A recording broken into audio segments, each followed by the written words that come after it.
भारतस्य प्रतिष्ठे द्वे संस्कृतं संस्कृतिस्तथा इत्येतत् वाक्यं संस्कृतस्य प्रामुख्यं कथयति। सर्वासां भाषाणां मातृभाषा संस्कृतभाषा। समाजे प्रत्येकस्मिन् गृहे अपि संस्कृते सम्भाषणं भवेत्। तद्वारा संस्कृतभाषायाः संरक्षणं संवर्धनं स्यात् इत्यादि विचारान् मनसि निधाय संस्कृतभारती कार्यानुरता अस्ति। अस्य ध्येयस्य परिपूर्तये समाजे 10 दिनानां संस्कृतसम्भाषणशिबिराणि निःशुल्कम् आयोजयति। बहुभिः कारणैः अधुना संस्कृतं विश्वस्तरं प्राप्तम् अस्ति। एतदुद्देशेन संस्कृतभारती अनेकान् सामाजिकान् कार्यक्रमान् आयोजयति। तेषु अन्यतमं वर्षत्रये एकवारम् आयोज्यमानं प्रान्तसम्मेलनं। कर्नाटकदक्षिणप्रान्तस्य संस्कृतसम्मेलनम् अस्मिन् क्रोधिनामसंवत्सरे 24,200तमे वर्षे संस्कृतकावेरी नाम्ना मैसूरुनगरे गणपतिसच्चिदानन्द आश्रमस्य परिसरे फेब्रवरी 1-2 दिनाङ्कयोः आयोजितम्। तदङ्गतया समाजे सर्वेषां संस्कृतस्य परिचयः भवेत्।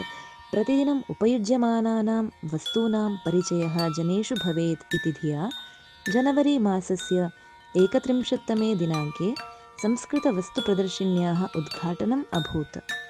अस्य कार्यक्रमस्य उद्घाटनं मैसूरुनगरस्य इस्कान् उपाध्यक्षाः श्री कारुण्यसागरदासमहोदयः तथा मैसूरुकृष्णराज आयुर्वेदमहाविद्यालयस्य प्रांशुपालः डॉक्टर राधाकृष्णराव महोदयः च कृतवन्तौ।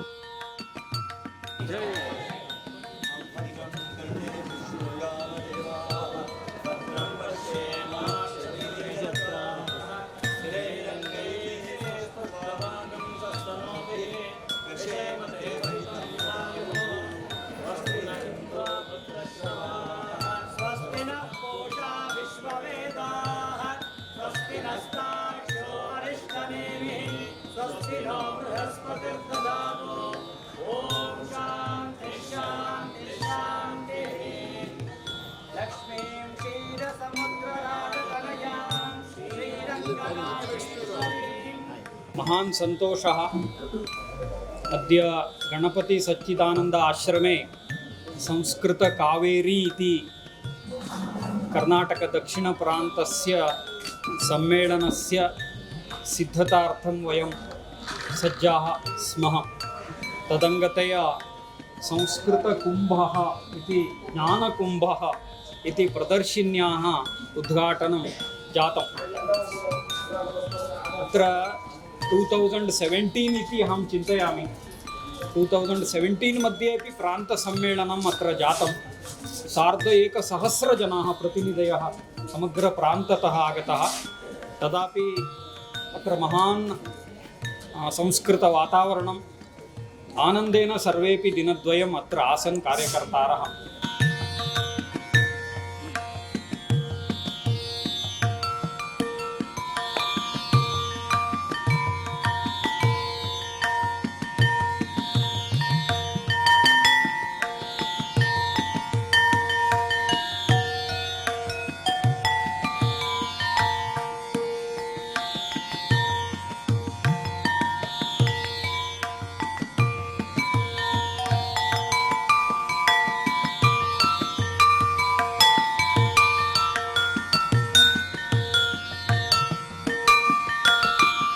The Bharati and all the organizers and supporters of this Sanskrit language.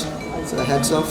ತುಂಬಾ ಒಂದು ನಮ್ಮ ಹೃತ್ಪೂರ್ವದ ಒಂದು ಅಪ್ರಿಸಿಯೇಷನ್ ನಾವು ತಿಳಿಸ್ತಾ ಇದ್ದೀವಿ. So we have to encourage Sanskrit language no doubt. ಮತ್ತು ಮುಖ್ಯವಾಗಿ ಅದರ ಅರ್ಥಗಳು ಮುಖ್ಯ. ನಮಗೆ ಬರೀ ಶ್ಲೋಕಗಳಿಗಿಂತ ಗಿಳಿ ಕೂಡ ಆ ಶ್ಲೋಕಗಳು ಹೇಳ್ಬಿಡುತ್ತೆ. ಆದರೆ ನಮ್ಮ ಗುರುಗಳು ಹೇಳಿದ್ರು ಸಾವಂತ ಬಂದಾಗ ಅಂತ ಅನ್ನುತ್ತೆ, ಶ್ಲೋಕ ಬರೋದಿಲ್ಲ. ಸೊ ಅದನ್ನು ಬರೀ ಶ್ಲೋಕಗಳು ಕಲಿತು ಪ್ರಯೋಜನ ಇಲ್ಲ. ಅದರ ಅರ್ಥ, ಅದರ ಭಾವನೆ ನಾವು ಅದನ್ನು ಅಳವಡಿಸ್ಬೇಕು. ಅಂತೆ ನಾರಾಯಣ ಸ್ಮೃತಿ ಆಗಬೇಕು, ಇಲ್ಲದ್ರೆ ಪ್ರಯೋಜನ ಇಲ್ಲ. ಫಲೇನ ಪರಿಚಯತೆ. ಥಿಯರಿ ಏನು ಪ್ರಯೋಜನ ಇಲ್ಲ, ಪ್ರಾಕ್ಟಿಕಲ್ಸ್. ಆದ್ದರಿಂದ ಮಕ್ಕಳಿಗೆ ಸಣ್ಣ ವಯಸ್ಸಿಂದ ಇದನ್ನು ಹೇಳ್ಕೊಡ್ಬೇಕಾಗಿದೆ. ಸೊ ಈ ಒಂದು ಸಂಸ್ಕೃತಿ ಭಾರತೀಯ ಒಂದು ಪ್ರಯತ್ನ ಮತ್ತು ಈ ಗಣಪತಿ ಸತ್ಯನಾರಾಯಣ ಆಶ್ರಮ ದೇವಸ್ಥಾನ ಮತ್ತು ಸ್ವಾಮಿಗಳ ಒಂದು ಪ್ರಯತ್ನ ಒಂದು ವಿಜಯವಾಗಲಿ ಅಂತ ಹೇಳುತ್ತಾ ಎರಡು ಮಾತನ್ನು ಮುಗಿಸ್ತೇನೆ.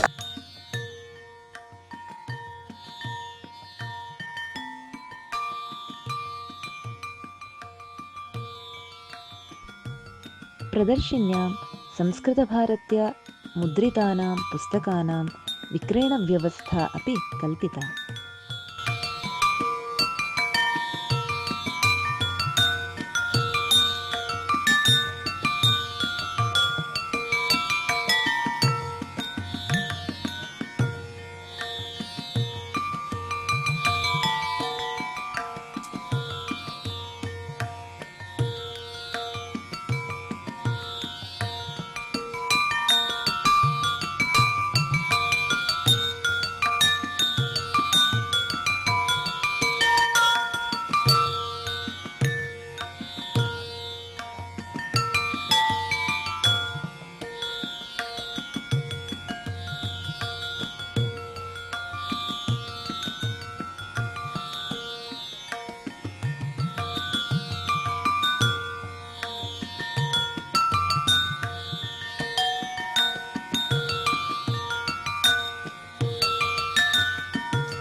जयतो जयतो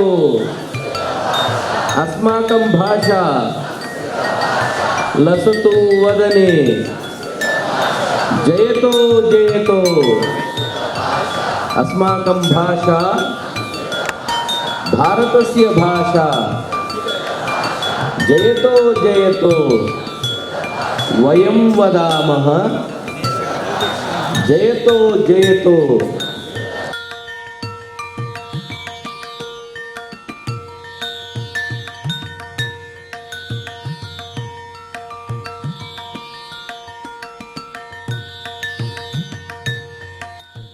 सम्मेलनस्य उद्घाटनं मैसूरु रामकृष्ण आश्रमस्य अध्यक्षाणां श्री मुक्तिदानंद जी महाराजानां सान्निध्ये गौरवान्विताः माननीय राज्यपालाः श्री CH विजयशङ्करमहोदयाः कृतवन्तः. उद्घाटनसत्रे संस्कृतभारत्याः संघटनामन्त्री श्री जयप्रकाशगौतममहोदयः सम्मेलनविषये विवरणं प्रदत्तवान्. संस्कृतभारती दृष्ट्या वर्षत्रये एकवारं प्रान्तसम्मेलनम् अखिलभारतीय अधिवेशनम् अपि च जिलासम्मेलनं सः क्रमः अस्ति. संस्कृतभारत्याः कार्यं सम्पूर्णभारते इदानीम् अस्ति. संस्कृतभारती रचनायां 40 प्रान्ताः सन्ति. वर्तमानसमये 39 प्रान्तेषु प्रान्तसम्मेलनानि चलन्ति. एकं प्रान्तम् अस्ति, तत् प्रान्तसम्मेलनं नास्ति। कारणं तस्य राज्यस्य स्थितिः किञ्चित् इदानीं भिन्नम् अस्ति। तस्य राज्यस्य नाम अस्ति मणिपुरं। मणिपुरे कार्यमस्ति संस्कृतभारत्याः, गणः अस्ति, टीम् अस्ति, किन्तु प्रान्तसम्मेलनं कर्तुं तत्र स्थितिः नास्ति। प्रत्यक्षं कार्याणि न चलन्ति। अपि च सर्वत्र प्रान्तसम्मेलनानि इदानीं जायमानानि सन्ति, कुत्रचित् जातानि, कुत्रचित् भविष्यन्ति। अन्तिमं सम्मेलनम् अप्रैल् 1-2 दिनाङ्के अस्ति, अनन्तरं प्रायः सर्वत्र चलति। आहत्य 62,800 जनपदाः सन्ति संस्कृतभारत्याः रचनायाम्। इदानीं यथा वयं स्वीकुर्मः 862 डिस्ट्रिक्ट्स् सम्पूर्ण भारते। अस्माकं कार्यं संस्कृतभारत्याः 20,600 जनपदेषु अस्ति। 620 मध्ये संस्कृतभारती कार्यम् अस्ति। मेघालये अस्माकं संस्कृतभारती रचनायाम् एकं जनपदम् अस्ति, जिल्ला अस्ति। तत्र संस्कृतभारत्याः कार्यम् आरब्धमस्ति, मेघालये अपि चलति। मेघालये संस्कृतभारती रचनायां सम्पूर्णराज्यं नास्ति, तत् एक डिस्ट्रिक्ट् अस्ति, तत्रापि कार्यम् अस्ति। सम्यक् तस्य जनपदस्य अपि यत् प्रातिनिधित्वम् अस्ति इति सुभाष्यः अस्माकं पक्षतः। पुनः संस्कृतभारत्याः कार्याणि यथा इदानीं वयं स्वामी पादैः यदा आशीर्वचनरूपेण एकं सन्देशं प्रेषितं, सेवाकार्याणि यथा चलन्ति, 11 कार्यविभागाः, 6 आयामाः, एवमेव 5 प्रकल्पाः, आहत्य 21 द्वाराणि सन्ति। वयं येन केन द्वारेण तत्र प्रवेशं कर्तुं शक्नुमः, कार्यं कर्तुं शक्नुमः। मूलं कार्यं संस्कृतभारत्याः भाषा तु वयं वदामः, सम्भाषणद्वारा राष्ट्रस्य पुनरुज्जीवनम्। अद्य इदं संस्कृतप्रान्तसम्मेलने संस्कृतभाषे प्रवचनं करणीयम् एवम् अति योग्यः अस्ति। परन्तु संस्कृतभाषायां वक्तुम् अहं न शक्नोमि, अभ्यासस्य अभावेन, व्यवहार संस्कृत उपयोगस्य अभावेन।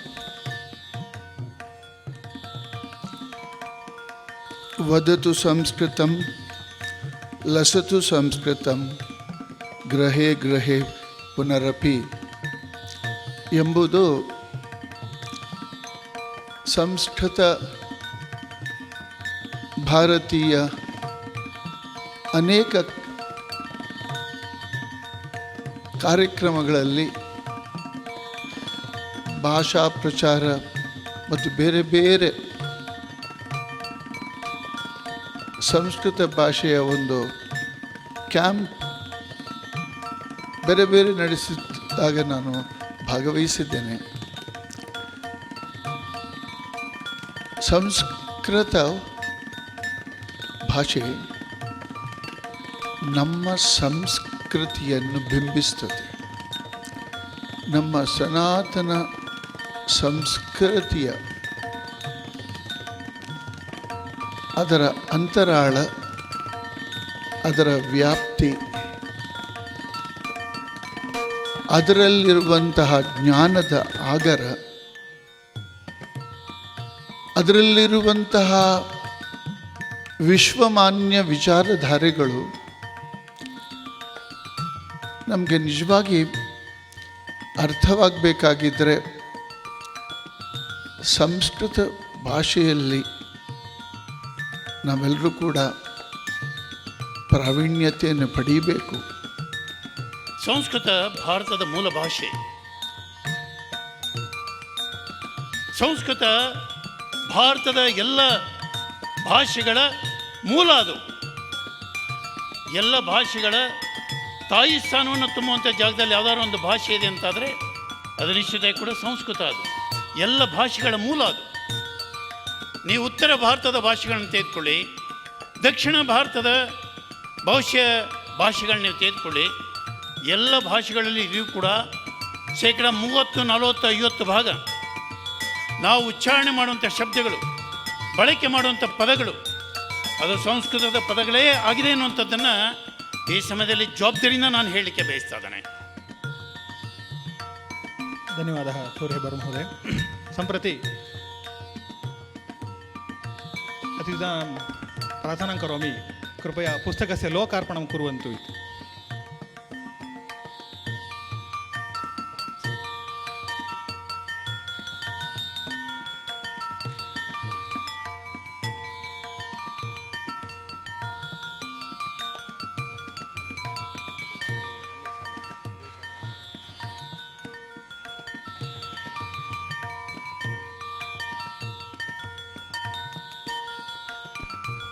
माध्याह्निके कालांशे विशेषतया राष्ट्रीयस्वयंसेवकसङ्घस्य शताब्दिमहोत्सवस्य निमित्तं समाजे उत्तमपरिवर्तनं जनयितुं समाजे भवितव्येषु पञ्चपरिवर्तनम् इति विषयमधिकृत्य श्रीमान् डाक्टर् जयप्रकाशमहोदयः प्रबोधनं कृतवान्. अस्मिन् कालांशे अध्यक्षस्थाने श्रीमान् हनुमन्तरायप्पमहोदयः उपस्थितः आसीत्. अन्येपि बहवः गण्याः उपस्थिताः आसन्. ಸಂಸ್ಕೃತವನ್ನು ಮೃತ ಭಾಷೆ ಅಂತಲೇ ಬ್ರಿಟಿಷರು ಅದನ್ನು ಜರೆದಿದ್ರು. ಅದನ್ನು ಇದು ಸತ್ತೋಗೋ ಭಾಷೆ ಅಂತ. ಆದರೆ ಅನೇಕ ಕಾರ್ಯಕರ್ತರ ಮೂಲಕ, ಸಂಸ್ಕೃತ ಭಾರತೀಯ ಮೂಲಕ ಸಂಸ್ಕೃತ ಇವತ್ತು ಜಗತ್ತಿನಾದ್ಯಂತ ಪ್ರಸಾರ ಆಗಿದೆ. ಅದು ಜರ್ಮನಿಯಲ್ಲೇ ಇದರ ಬಗ್ಗೆ ಅಧ್ಯಯನ ಮಾಡಿ ಅವರು ವಿವರಗಳನ್ನು ಕೊಡ್ತಾರೆ. ಸಂಸ್ಕೃತ, ಜರ್ಮನ್, ಇಂಗ್ಲೀಷ್ ಇದೆಲ್ಲವನ್ನು ಕಂಪೇರ್ ಮಾಡ್ತಾ ಸಂಸ್ಕೃತದ ಶ್ಲೋಕಗಳು, ಸಂಸ್ಕೃತ ಮೂಲವಾಗಿರುವಂಥ ಭಾರತದ ಶ್ಲೋಕಗಳು ಎಲ್ಲ ಭಾಷೆಯಲ್ಲೂ ಕೂಡ, ಯಾಕಂದರೆ ಸಂಸ್ಕೃತ ಭಾರತದ ಜನನಿ, ಎಲ್ಲ ಭಾಷೆಗಳೆಲ್ಲ ಜನನೇ ಸಂಸ್ಕೃತ ಆದಮೇಲೆ ಎಲ್ಲ ಭಾಷೆಗಳಲ್ಲೂ ಸಂಸ್ಕೃತದ ಮೂಲನೇ. ಜಗತ್ತಿನಾದ್ಯಂತ ಅನೇಕ ದೇಶಗಳಲ್ಲಿ ಸಂಸ್ಕೃತದ ಭಾಷೆ ಮೂಲ ಇದೆ.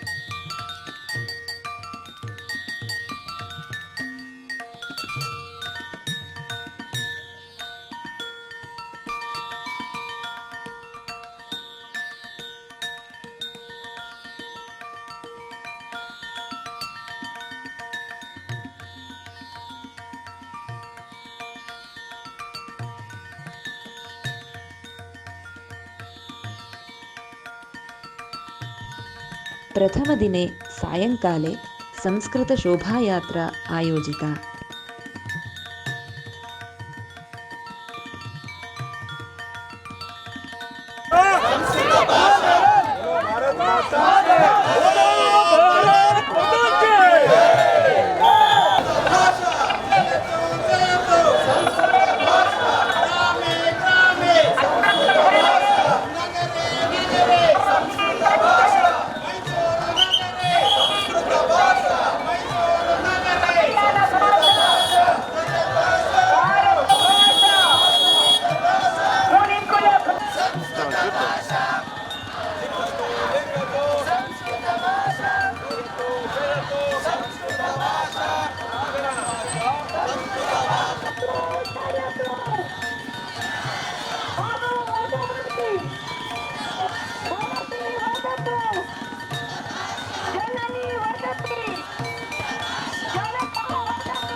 शोभायात्रायाः पश्चात् सार्वजनिकसभा अपि आयोजिता। अस्मिन् कार्यक्रमे अध्यक्षरूपेण कर्णाटकदक्षिणप्रान्तस्य संस्कृतभारती न्यासाध्यक्षः श्रीमहाबलेश्वरराव् महोदयः आसीत्। कार्यक्रमस्य मुख्यातिथिरूपेण प्रसिद्धा वीणावादिनी श्रीमती रेवती कामत् उपस्थिता। संस्कृतभारत्याः अखिलभारतीय उपाध्यक्षः श्री दिनेश कामत् महोदयः सार्वजनिकानुद्दिश्य भाषणं कृतवान्। मनुष्यस्य भाषा कवर्गः च वर्गः पक्षिणां भाषा काव् काव् चिलि पिलि सर्वं पक्षिणां भाषा। चटकस्य भाषा क च वर्गः ट त वर्गः जलचराणाम् उभयचराणां भाषा एम्फिबियन्स् जलचराणां मत्स्यानां भाषा टोप् टोप् टोप् टोप् कुर्वन्ति वटर् वटर् टकारः आगच्छति तत्र। किन्तु मनुष्यस्य भाषा प फ ब भ म तः विकसितमनुष्यस्य भाषायां य र ल व श ष स ह कथम् अस्ति स्वरमाला। It is not just the pronunciation of a single language. एकायाः भाषायाः केवलम् उच्चारणशास्त्रं नास्ति, it is the science of pronunciation. संस्कृतस्य उच्चारणविज्ञानमस्ति। इति कारणेन संस्कृतं यः जानाति सः सर्वासां भाषाणाम् उच्चारणं यथावत् कर्तुं शक्नोति, उत्कृष्टं। कन्नडिगः सः मलयाळ उच्चारणं कर्तुं न शक्नोति। एन्नुमिल्ल आलपुळा ळा इति वक्तुं न शक्नोति। मलयाळी बङ्गभाषा अरबिन्दो विवेकानन्दो तथा यथा बङ्गजनानाम् उच्चारणमस्ति तथा कर्तुं न शक्नुवन्ति। बङ्गजनाः ते मलयाळस्य उच्चारणमपि कर्तुं न शक्नुवन्ति, कन्नडस्य उच्चारणं तथा कर्तुं न शक्नुवन्ति। किन्तु संस्कृतं जानाति चेत् भवान् बङ्गभाषा उच्चारणमपि कर्तुं शक्नोति। मलयाळं तमिळ् मध्ये Kanimoli moli, it is not Kanimoli, it is not Kanimozhi. अक्षरं नास्ति आङ्ग्लभाषायां कन्निमोझि MOZHI इति लिखन्ति। अक्षरं न मोळि कुत्र अस्ति आङ्ग्लभाषायाम् अक्षरं? नामानि परिवर्तितानि। मैसूरु मैसोर्, अरे it is not Mysore, it is Mysuru, but you could not pronounce it. Bengaluru Bangalore, Mumbai Bombay, are proper noun. कस्यापि नाम कस्यामपि भाषायां परिवर्तितं न भवति। प्रथमदिने सामाजिककार्यक्रमानन्तरं नानाविधसांस्कृतिककार्यक्रमाः आयोजिताः। सांस्कृतिककार्यक्रमे बालाः ज्येष्ठाः अपि संस्कृतगीतनाटकनृत्यरूपकप्रदर्शनेषु भागम् अगृह्णन्। संस्कृतविषयकाणां नानाप्रकारकार्यक्रमाणां दर्शनं दर्शकानां हृदयानि आलम्ब्य स्थितम्। नवमन्वन्तरशिल्पिनः राष्ट्रसमुन्नतिकाङ्क्षिणः, नवमन्वन्तरशिल्पिनः राष्ट्रसमुन्नतिकाङ्क्षिणः, त्यागधनाकार्यैकरताः, त्यागधनाकार्यैकरताः, कृतिनिपुणा वयमविषण्णाः, कृतिनिपुणा वयमविषण्णाः, कृत्वा नवदृढसङ्कल्पं वितरन्तो नवसन्देशं, घटयामो नवसङ्घटनं, रचयामो नवमितिहासं, कृत्वा नवदृढसङ्कल्पम्। प्रिये कुपिता अस्ति किम्? नहि नहि, अतीव सन्तुष्टा अस्मि। अहो परिस्थितिः गम्भीरा अस्ति। गौरी पार्वती शृणोतु तावत्। न किमपि शृणोमि, वदतु भवान् कुत्र गतवान् आसीत् इति? जानाति खलु भवती अहं बहिः गतवान् आसम् इति? किमर्थम्? तदपि जानाति खलु भवती, भिक्षाटनार्थम्। सरि गरि गद पा प प प द प म गरि गरि सा सरि गरि गद पा प प प द प म गरि गरि सा सा स नि द रि स रि ग प द स नि नि द प म गरि सा सा स नि द रि स रि ग प द स नि नि द प म गरि सा धनेन दर्पः किं तं न वित्तं करुणानिमित्तं लोभप्रवृत्तं कृतं येन चित्तं दत्तं न वित्तं करुणानिमित्तं लोभप्रवृत्तं कृतं येन चित्तं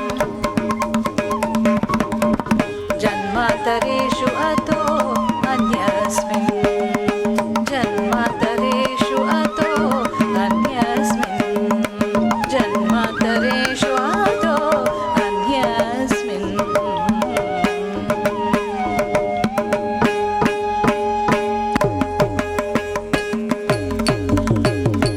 दर्पदलनं दर्पदलनं दर्पदलनं धनदर्पदलनं धनदर्पदलनं धनदर्पदलनं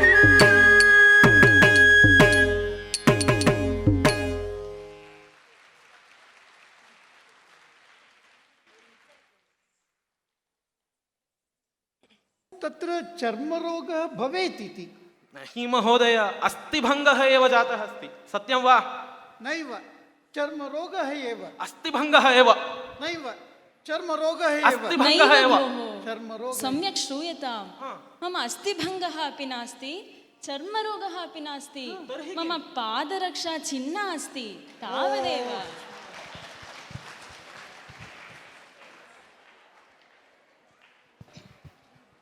तस्यैव ध्यानं कुर्मः।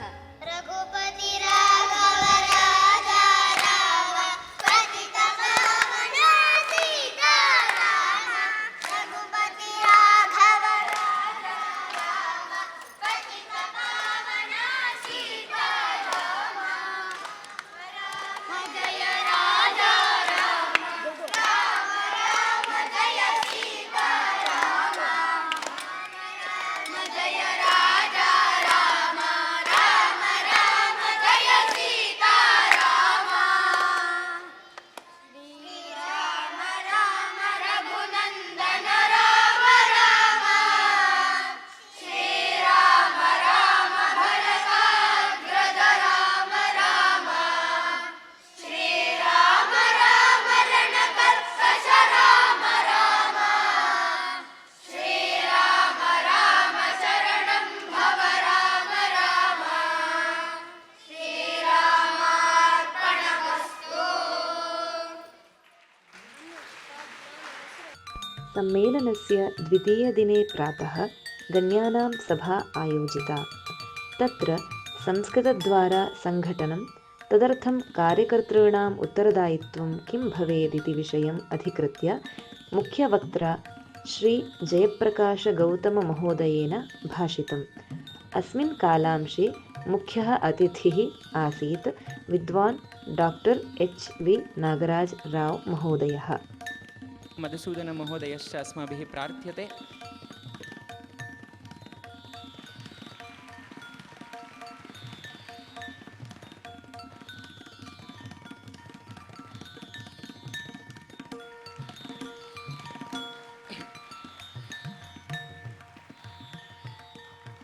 शास्त्रे काव्ये कलायाम् उपनिषदि महावाङ्मये वैदिके च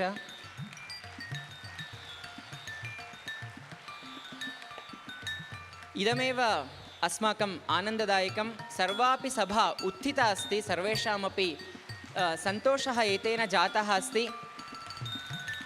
कविः, विमर्शकः, उपन्यासकः व्याख्याता शास्त्रज्ञः भारतीयसंस्कृतिपोषकः ग्रन्थानां प्रकाशकः एवं महाशयः अत्र उपस्थितः। तस्मै अत्यन्तं प्रीतिपूर्णाः स्वागतविशेषाः व्याख्रियन्ते। इदानीं किञ्चन पद्यं। शास्त्रे काव्ये कलायाम् उपनिषदि महावाङ्मये वैदिके लौकिके च प्राज्यालोकप्रदाता सकलमनुजहृत्पद्ममाला प्रभानुः नित्योदारो विशिष्टः गुणनिधिजलधिः सर्वदा मान्यमान्यः साक्षाद्वाणी स्तुतिर्यत्स्तवत इह भवेत् सोऽस्ति विन्नागराजः। नमो नमः। इदानीं स्फूर्तिः आगता।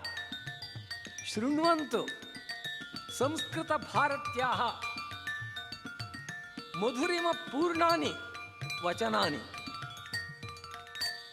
वर्तन्ते प्रपञ्चे बह्व्यः भाषाः, सहस्रशः भारतेऽपि सन्ति। एवं स्थिते व्यवहारार्थं देशभाषाः प्रयुज्यन्ते। गृहे गृहे आपणे आपणे तादृश्यः वाचः श्रूयन्ते। परन्तु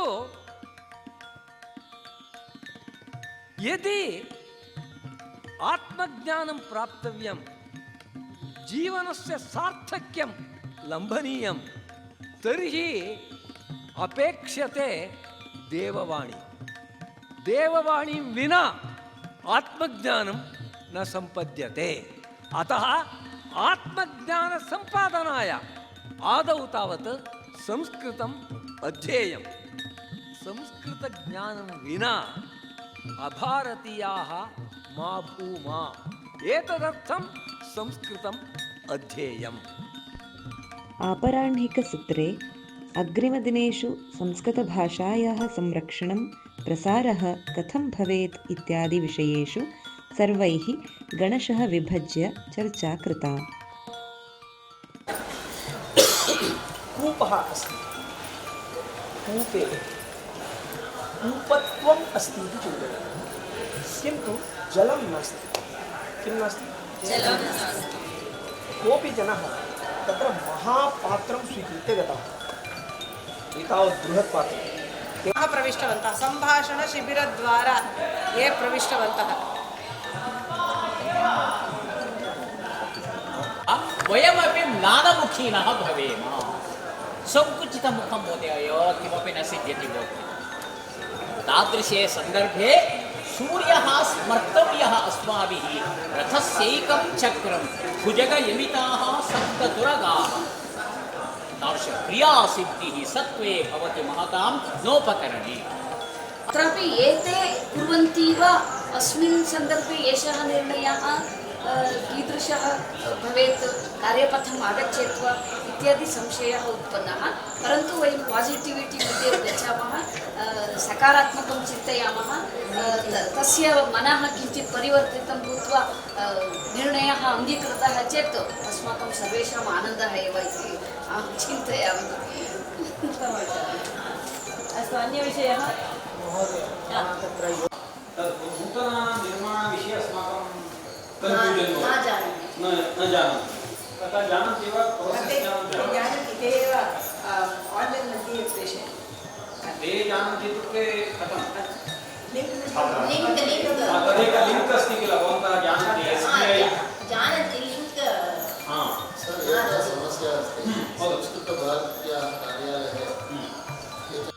अपराह्णे द्वितीयकालांशे युवविदुषां जल्पनम् इति नाम्ना भूषितः कार्यक्रमः आयोजितः। काव्यशास्त्रविनोदेन कालो गच्छति धीमताम् इति उक्त्यनुसारं युवविद्वांसः संस्कृतद्वारा व्यक्तित्वविकसनं, संस्कृतं न मृतभाषा परं नित्यभाषा, एवं नैकान् विषयान् अधिकृत्य जल्पितवन्तः। अस्मिन् कार्यक्रमे विद्वान् सूर्यहेब्बारः, विद्वान् उमामहेश्वरः, श्री नवीनभट्टः, विद्वान् डॉक्टर जयरामः, श्रीमती प्रतिभा तथा शुभा वासुकी च भागम् अगृह्णन्। अनन्तरं वयं बहुकालं वयम् एकस्यां भाषायां सम्भाषणं कुर्मः तदा किं भवति तस्य प्रदेशस्य किमपि वैशिष्ट्यं भाषासु निश्चयेन आगच्छति यत् न्याचुरल् जीनियस् इति वदामः तद् भाषायां तु निश्चयेन भविष्यति अतः वयं तद् ज्ञातुं वा सम्भाषणद्वारा एव भाषां पठामः परन्तु तुळुभाषायां यद्यत् ज्ञानमस्ति यः विनोदः अस्ति सर्वमपि अहम् अनुभवितुं शक्नोमि ज्ञानमपि प्राप्तुं शक्नोमि तर्हि संस्कृतस्य विषये आगच्छामः चेत् भवन्तः किमर्थं वदन्ति सम्भाषणम् अनिवार्यं सम्भाषणं करणीयमेव इति ब्रिटिश् जनाः आगत्य अस्माकं विद्यालयान् नाशितवन्तः इति कथाः वयं बहुधा शृणुमः संस्कृतं नाशितवन्तः इति सम्भाषणं नाशयितुं तु न शक्नुवन्ति तत् स्वयमेव नष्टं सम्भाषणम् इत्येव चिन्तनीयं नो चेत् भारते पश्यन्तु इदानीं बह्व्यः भाषाः सन्ति अद्यापि लघु लघु ग्रामेषु प्रायः 100 जनाः एव एकां भाषां वदन्ति 1000 जनाः एव एकां काञ्चित् भाषां वदन्ति तादृश्यः भाषाः अपि शिष्टाः सन्ति परन्तु संस्कृतस्य यदा कथा आगच्छति अस्माभिः पुनः संस्कृतभारत्याः आन्दोलनकारणतः इदानीं वयम् एतावन्तः संस्कृतेन वदन्तः स्मः तस्य अर्थः ज्ञानं तु अस्ति एव नास्ति इति नाहं वदामि कोऽपि न वदति मूर्खः एव संस्कृते ज्ञानं नास्ति इति वदति चेत् परन्तु सम्भाषणम् अनिवार्यं न अतः तस्य ज्ञानं सम्भाषणद्वारा अभिव्यक्तम् उच्चारयति कल्याणीं वाचं हृदयहारिणीम् इत्यपि वयं शृणुमः तत्र सख्यं मैत्री इत्यादि सम्भाषणद्वारा एव सिद्ध्यति तस्मात् कारणात् स्वयं मर्यादापुरुषोत्तमः रामः हनुमान् एते सर्वे अपि सम्भाषणपक्षिणः एव इति प्राथमिकं किञ्चित् उक्त्वा विरमामि बहु प्रसिद्धम् इदं सुभाषितं केयूराणि न भूषयन्ति पुरुषं धारान इति प्रायः सर्वे जानन्ति अन्तिमां पङ्क्तिं तत्र पश्यन्तु क्षीयन्ते खलु भूषणानि सततम् एवञ्च भूषणम् इत्युक्तं तत् सा च वाक् वस्तुतः भाषणरूपा वागेव सम्भाषणरूपा वागेव प्रातः HV नागराजराव महाभागस्य सम्माननं कुतः कृतं सः ज्ञानं जानाति ज्ञानं वहति इति कारणतः अपारवाङ्मयस्य ज्ञाने इति कारणतः तस्य सम्माननं कृतं किञ्च महोदयेन निरूपितं भाष्यते इति भाषा इति परन्तु साम्प्रतं प्रतिपाद्यपदार्थः कः भाषा न ज्ञानं ज्ञानार्थं सम्भाषणम् अपि अन्यतमत्वेन अङ्गत्वेन भवितुमर्हति जयरामन् महोदयः कावेरी संस्कृतकावेरी पदं स्वीकृत्य उक्तवान् ज्ञानप्रवाहः गङ्गा सादृश्यं कल्प्यते ज्ञानगङ्गा इत्येव तस्य गङ्गायाः शाखा कावेरी अत्र सम्भाषणमपि एक उपशाखा भाषासु बहुभाषाः सन्ति अत्र भवतु नाम चिन्ता नास्ति सम्भाषणम् अस्ति चेत् चिन्ता नास्ति अनिवार्यं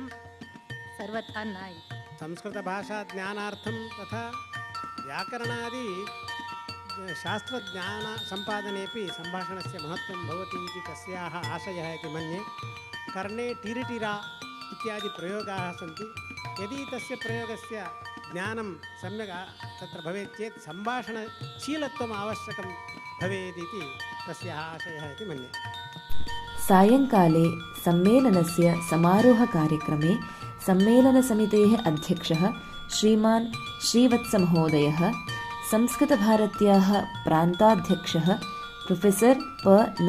शास्त्री महोदयः संस्कृतभारत्याः प्रान्तमन्त्री श्री गुरुराव् कुलकर्णी महोदयः अखिलभारतीयप्रधानकार्यदर्शी श्री सत्यनारायण भट् महोदयः मुख्यातिथिरूपेण आगतः अयोध्यायाः श्रीरामविग्रहस्य शिल्पी श्रीमान् अरुणयोगिराजमहोदयः च मञ्चे उपस्थिताः आसन् गाने कावेरी सदृशी जीवनदा संस्कृतवाणी वहतु सदा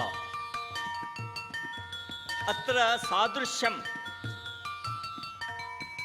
कावेरी नदी प्रवहति कावेरी नदी सादृश्यं संस्कृतवाण्यामस्ति कृतमस्ति गाने गीते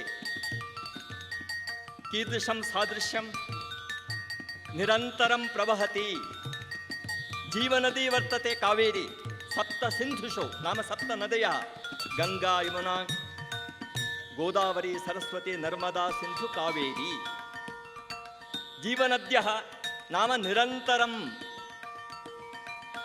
सर्वदा प्रवहन्ति एताः नद्यः तत्र अन्यतमा अस्ति कावेरी मैसूरुनगरे कावेरी यथा स्मरणं भवति तथा संस्कृतकावेरी संस्कृतवाणी कीदृशं सादृश्यं यथा निरन्तरं प्रवहन्ति कावेरी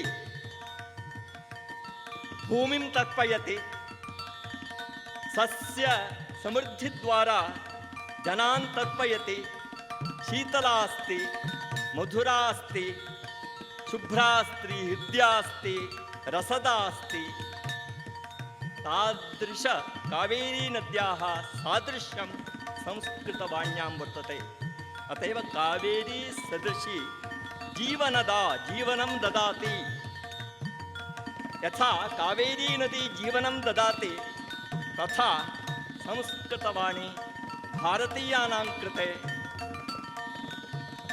जीवनं ददाति जीवनदा सः कालखण्डः एकः वर्तमानकालखण्डः एकः अस्ति भारतम् इदानीं विश्वस्य केन्द्रभूतस्थाने अस्ति किमर्थं विश्वे यत्किमपि अद्य चलति तस्य उत्तरं भारतेन दातव्यं समस्या आगच्छति भारतेन उत्तरं दातव्यं समस्यायाः परिहारः भारतस्य प्रधानमन्त्री वार्तां कृत्वा समस्याः परिहारं कुर्यात् अपेक्षा अस्ति विश्वे सर्वत्रापि सः कालः किं स्वातन्त्र्यकाले आसीत् 30 वर्षेभ्यः पूर्वं किम् आसीत् 20 वर्षेभ्यः पूर्वं किम् आसीत् तत् न आसीत् किमर्थं तादृशमेकं नेतृत्वं तादृशः एकः स्वप्नः तादृशमेकं वातावरणं विश्वे निर्मितमस्ति यदि विश्वस्य केन्द्रस्थाने भारतमस्ति भारतस्य केन्द्रस्थाने अद्य संस्कृतम् अस्ति अरुणयोगिराजमहोदयः शिल्पशास्त्रस्य संस्कृतस्य च अविनाभावसम्बन्धमधिकृत्य उक्तवान् ಶಿಲ್ಪ ಮತ್ತು ನಮ್ಮ ಶಾಸ್ತ್ರ ಅದಕ್ಕೆಲ್ಲರೂ ಮುಖ್ಯವಾದದ್ದು ಸಂಸ್ಕೃತ ಇದರಿಂದಾಗಿ ಶಿಲ್ಪ ಶಾಸ್ತ್ರವನ್ನು ನಂಬಿ ನಮ್ಮ ಜೀವನವನ್ನು ನಮ್ಮ ಈ ಮನೆತನದ ಪರಂಪರೆಯನ್ನು ಮುಂದುವರಿಸ್ಕೊಳ್ತಾ ಬರ್ತಾ ಶ್ರದ್ಧೆ ಭಕ್ತಿಯಿಂದ ಕೆಲಸವನ್ನು ಮಾಡ್ತಾ ಮಾಡ್ತಾ ಸಿಕ್ಕ ಅವಕಾಶಗಳು ಭಾಳ ದೊಡ್ಡದಾಗಿ ಭಗವಂತ ಒಂದು ಆಶೀರ್ವಾದ ಮಾಡಿದಾಗ ಮಾಡುವಂಥ ಶಕ್ತಿಯನ್ನು ಕೊಟ್ಟು ನಮಗೆ ಅವ್ರಿಗೆ ಮಾಡಿಸ್ಕೊಂಡಿದ್ದಾರೆ ಅಂತ ಯಾವಾಗಲೂ ನನ್ನ ಭಾವನೆ ದೇಶದ ಜನತೆಗೆ 500 ವರ್ಷದ ಒಂದು ಕಾಯುವಂಥ ಸಂದರ್ಭದಲ್ಲಿ ಈ ಒಂದು ಮೂರ್ತಿ ನಿರ್ಮಾಣದ ಜವಾಬ್ದಾರಿಯನ್ನು ಅಲ್ಲಿನ ಶ್ರೀರಾಮ ಜನ್ಮಭೂಮಿ ಟ್ರಸ್ಟ್ನ ಪ್ರತಿಯೊಬ್ಬ ಸದಸ್ಯರು 3 ಜನ ಶಿಲ್ಪಿಗಳಿಗೆ ಜವಾಬ್ದಾರಿನ ನೀಡಿರ್ತಾರೆ ಆ ಸಮಯನೇ ನಾವು ಏನಂತೀವಿ ಒಂದು 8-9 ತಿಂಗಳ ಕಾಲ ಕೆಲಸ ಮಾಡಬೇಕಾದ್ರೆ ಸರಿಯಾಗಿ ನಮಗೆ ನಿದ್ದೆ ಬರ್ತಾ ಇರಲಿಲ್ಲ ಏನು ಮಾಡೋದು ಅಂದರೆ ಅದು ಟಯರ್ಡ್ ಅಂತಲ್ಲ ನಮಗೆ ಏನು ಮಾಡೋದು ಏನು ಕೊಡೋದು ರಾಮಲಾಲ ಇದುವರೆಗೂ ಯಾರೂ ನೋಡೇ ಇಲ್ಲ ಪ್ರಪಂಚದಲ್ಲಿ ಇದು ಮೊದಲನೇ ಬಾರಿ ಅವರು ನಮ್ಮೆಲ್ಲರ ಮುಂದೆ ಬರ್ತಾ ಇದ್ದಾರೆ ಇದನ್ನು ಜನ ಹೇಗೆ ಸ್ವೀಕಾರ ಮಾಡ್ತಾರೆ ಏನು ಮಾಡಬೇಕು ಈ ಒಂದು ಚಿಂತನೆಗಳೇ ಭಾಳಷ್ಟು ಏನಂತಿತ್ತು ನಮಗೆ ಕೆಲವೊಮ್ಮೆ ನೀವು ಎಕ್ಸಾಮ್ಸ್ಗೆ ಓದಿದ್ರು ಸಹ ಆ ಒಂದು ಒತ್ತಡದಲ್ಲಿ ಮರೆಯುವಂಥದ್ದು ಆಗ್ಬಿಡುತ್ತೆ ನಮಗೆ ಈ ರೀತಿ ಆಗಬಾರ್ದು ಅಂತೇಳಿ ನಮ್ಮ ಒಂದು ಕೊನೆಯ ಅಸ್ತ್ರ ಏನಿತ್ತು ಅಂದರೆ ನಿಮ್ಗೇನು ಬೇಕು ನೀವು ಮಾಡಿಸ್ಕೊಳ್ಳಿ ಅನ್ನೋದು ಮನಸ್ಥಿತಿಗೆ ಬಂದುಬಿಟ್ಟು ನಾನು ನಂಬೋದು ಅದನ್ನೇ ಯಾಕಂದರೆ ಶಿಲ್ಪಿಯಾಗಿ ಹುಟ್ಟಿ ನಾವು ಶಿಲ್ಪಿಯಾಗಿ ಅಷ್ಟೇ ಹೋಗಬೇಕು ಭಗವಂತನ ನಿರ್ಮಾಣ ಮಾಡಿದ ಶಿಲ್ಪಿಯಾಗಿ ಏನು ಹೋಗಬಾರ್ದು ಈ ಒಂದು ಕಾರ್ಯದಲ್ಲಿ ನಾನು ಒಂದು ಸಾಧನ ನಾನು ಒಂದು ಟೂಲ್ ಅಂತ ಹೇಳೋಕ್ಕೆ ಬಯಸ್ತೇನೆ ಆ ಸಮಯಕ್ಕೆ ಏನು ಬೇಕು ಅಂತ ಈಗ ನಿರ್ಮಾಣ ಆಗಬೇಕು ಅಂತ ವಿಷಯಗಳನ್ನ ಅವರೇ ನಮ್ಮ ಮನಸ್ಸಿಗೆ ತುಂಬಿ ಅವ್ರಿಗೇನು ಬೇಕೋ ಅವ್ರು ಮಾಡಿಸ್ಕೊಂಡಿದ್ದಾರೆ ನಾನು ಅದನ್ನೇ ಅಂದ್ಕೊಂಡೆ ನೀವು ಇದರೊಳಗೆ ಇದ್ದೀರಾ ಅಂತ ನಾನು ನಂಬ್ತೀನಿ ನೀವು ಸಿಗ್ತೀರಾ ಅಂತ ನಂಬ್ತೀನಿ ಸಿಗೋ ತನಕ ನಾನು ಬಿಡೋದಿಲ್ಲ ಅಂತಲೂ ಅವ್ರ ಜೊತೆ ಜಗಳ ಆಡಿ ಹುಡುಕೋ ಪ್ರಯತ್ನ ಕಲ್ಲಿನಲ್ಲಿ ಅವ್ರು ಮಾಡಿಸ್ಕೊಂಡು ನಿಮ್ಮೆಲ್ಲರ ಮುಂದೆ ನಿಲ್ಲಿಸಿದ್ದಾರೆ ಶಾಂತಿ ಮಂತ್ರ ಆಮೇಲೆ ಏಕಾಂ ಪಂಕ್ತಿಂ ವದಾಮಿ ಸರ್ವೇ ಮಿಲಿತ್ವಾ ವದಾಮಃ ಸರ್ವೇ ಭವಂತು ಸುಖಿನಃ सर्वे सन्तु निरामयाः सर्वे भद्राणि पश्यन्तु मा कश्चित् दुःखभाग् भवेत्। ॐ शान्ति शान्ति शान्तिः। बीडे महोदय पुनरेकवारं सूचनां ददातु इति प्रार्थयामि।